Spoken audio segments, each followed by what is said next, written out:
would always help pressing the record button on just talking. I didn't even press it, I've also talked. Welcome to the appreciation post. I am pointing out what I would class as Seafield North, and there's Seafield South, a rock pool section that if you time it with low tide, so this appreciation post of that horsey that's in there, he or she is gorgeous.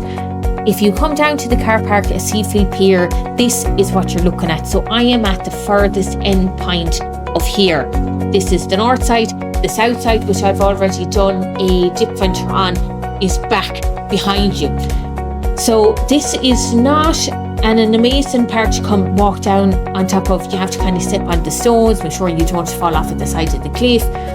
You have to be very mindful going down along. If you do fall, it's not the biggest fall in the world, but you definitely wouldn't want to be falling down the side. So eventually made it down. Low tide, I came down 4 hours before low tide point, so you can see the water was out quite far at this stage, but still in the middle. That would technically class as the rock pools, but I could have maybe came down 4.5 at a push, maybe 5. Now this section doesn't, in this part of the beach, the tide doesn't come in the whole way, so you can get down onto a bit, but this section definitely would be in. This is such an incredible, safe place to have a dip. You can see the water kind of hitting off the rocks further out.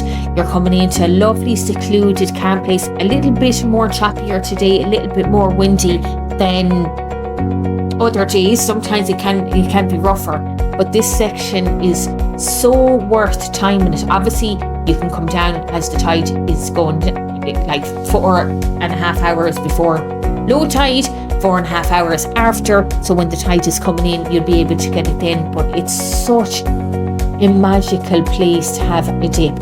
I used to live in Lahinch. I recently moved to this area, and it's such an incredible gem of a place. It's my newfound favourite. But I do think, if I recall, when I came down here months ago, that I think it sometimes does get a lot of seaweed here. But in regards to jellyfish, usually Spanish pint, white strand get bombarded with jellyfish. Even say the south side of Seafield can get bad, not as bad as white strand and Spanish pint, but this little section that I'm classing as Seafield North, which I only started dipping in once I moved into the area about 3 weeks ago, and has in comparison to the others, it has very little jellyfish. So in this little section I did see about 4, I think, small little ones. I didn't see any of the big guys, but we're coming to the end season of that, thank God. And it's just an amazing, incredible, safe place to have a dip. It's very quiet down there. I always have the dogs with me. It's incredible. You can head off on a walk then after. If you're meeting other people with dogs, like I have to avoid them because my dogs don't like other dogs. You have the space. There's enough space away from you that you can pass each other peacefully, calmly. There's people actually up on their holidays, up in 2 caravans.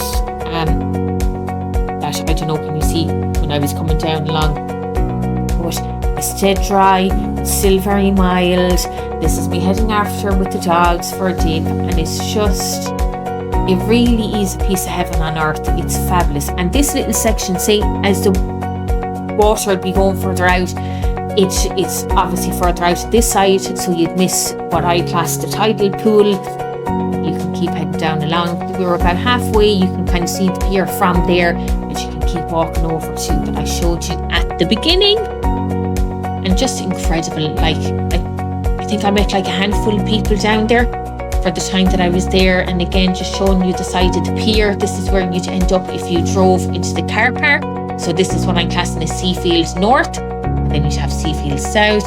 Of course, the dogs had a great time. I had a great time. I always do coming down here, and it's an incredible place.